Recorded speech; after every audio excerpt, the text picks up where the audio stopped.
Hello, my name is Ray Salazar, and this is Morning Reel, a film podcast in 3 or 4 in 100 minutes.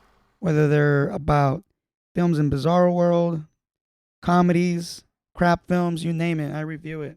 Follow this podcast. You can find it at Apple Music, Google, iHeart, YouTube, Spreaker. I always got episodes every Thursday morning. Recently, it was Flag Day. I didn't know what Flag Day was until K-Man looked it up, and I was like, oh crap, that's cool. And for some reason, it reminded me of Steven Spielberg's Saving Private Ryan that was released in 1998, written by Robert Rodat.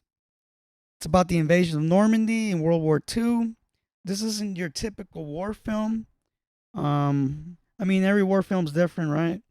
This film is about this unit that pretty much basically finds and rescues the surviving brother of 4 that passed away in war. Chief of staff was like, you know what? This is fucked up. We can't have a woman grieve over 4 people. So let's find that brother and send him home. This film is written very well as far as its acts. First act, second act, third act. You know when it starts, you know when it finishes. And it's really good. A big ass cast in this film. Got people like Tom Hanks, Tom Sizemore, Edward Burns, Barry Pepper, Giovanni Ribisi, Vin Diesel, Adam Goldberg, and Jeremy Davis, as well as Private Ryan, Matt Damon. Cinematography by Janusz Kaminski, who I love and did great work in this film. Edited by Michael Kahn. Music by the motherfucking GOAT, John Williams. This film has been nominated and earned awards such as Best Director, Best Film Editing, Best Cinematography, Best Sound, and Best Sound Effects. And for some fucking reason, it lost to Shakespeare in Love for Best Picture. I don't know how, but it did. But we all know who really won. It is considered one of the best war films of all time. And it's on the National Film Registry for being culturally, historically, or aesthetically significant. And I agree. I'm going to make this short because this is a long war film. First of all, 4 out of 4 tokes. To me, this is the perfect war film.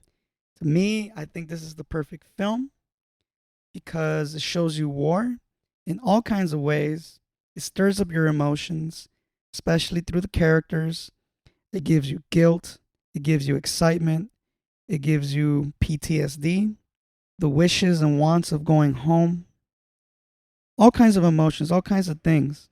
For me, the reason why it won Best Director is honestly the first act, the beach scene, where the troops hop off those boats and get into the beach and try to flank the Germans. And I can't imagine how difficult it was to shoot that whole scene from beginning to end.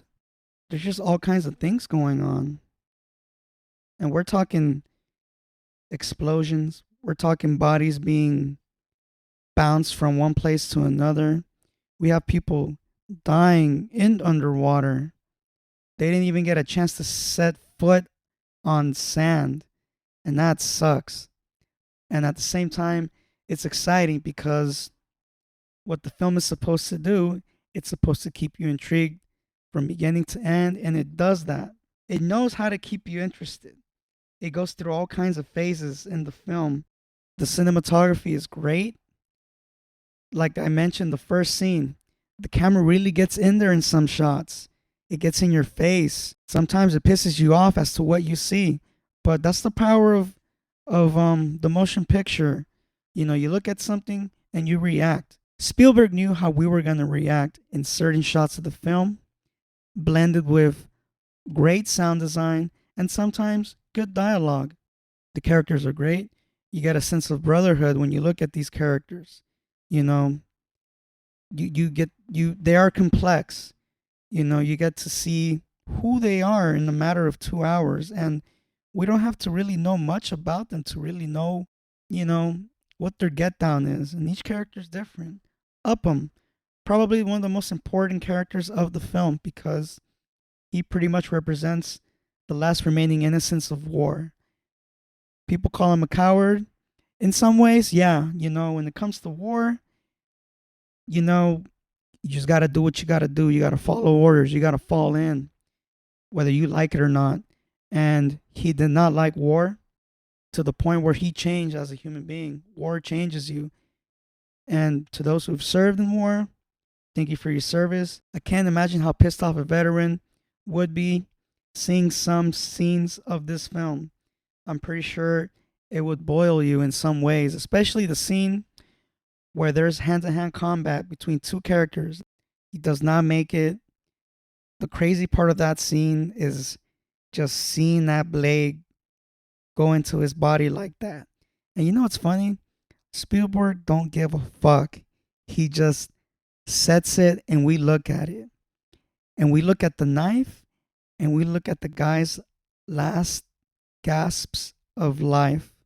And the German shushes him in somewhat of a quasi compassionate way. And it just gets you mad. It gets you mad because you were rooting for this guy to kill the German. And he didn't. You thought he was going to make it. You thought he was going to last throughout the whole film. And unfortunately, he doesn't. There's a lot of casualties in this film. I like the quote that Tom Hanks gives. I don't know it word from word, but he pretty much says, and it pretty much stabilizes who this person is. Captain Miller, he's a mysterious fellow, much like some of the other characters in this film. The quote is, and not word for word, the more that I kill keeps me away from my wife. And he has a kill count. It may not seem like it, but he wants to go home. He doesn't want to be here. He would rather teach English composition. Imagine that. Trading a teaching job for war. Well, I wouldn't say he traded it, but when you look at it, it's quite a trade. Teaching English comp. And the next thing you know, you're killing dudes. And Tom Hanks is badass playing the character that he plays, Miller. You see him run. You see him carry a gun. You see him shout orders. You see him be a leader. And he plays a good leader. If you love war films, then this is the one to watch. You go through all kinds of emotions watching this film. It's sort of an emotional roller coaster. And it's funny because it's a war film and it is full of action. A lot of the scenes have action in it. But I mean, you got to have action to get through somewhere. And, Spielberg did a really good job at it. Every time I see this film, I have to sit down and watch it because you learn something from it. Whether it's from a story aspect or a technical aspect, like how I would see films. Nowadays, I try to watch it all in one, even though I can watch it again and again and again if I want to. But I just love film so much that I want to learn all kinds of aspects, and it inspires me in a sense because when you look at certain shots, when you look at the camera and you imagine what the camera person's doing, you're like, dang, like this guy is everywhere. This guy is going from one angle to another angle in the same shot. The editing is great. It kind of cuts to where it needs to cut. You have close-ups of characters, seeing their reactions. You have POV shots of sniper lenses. It's great. Follow me at Morning Shot Films, IG, YouTube. Follow, rate, and review this podcast, Morning Reel. Thank you.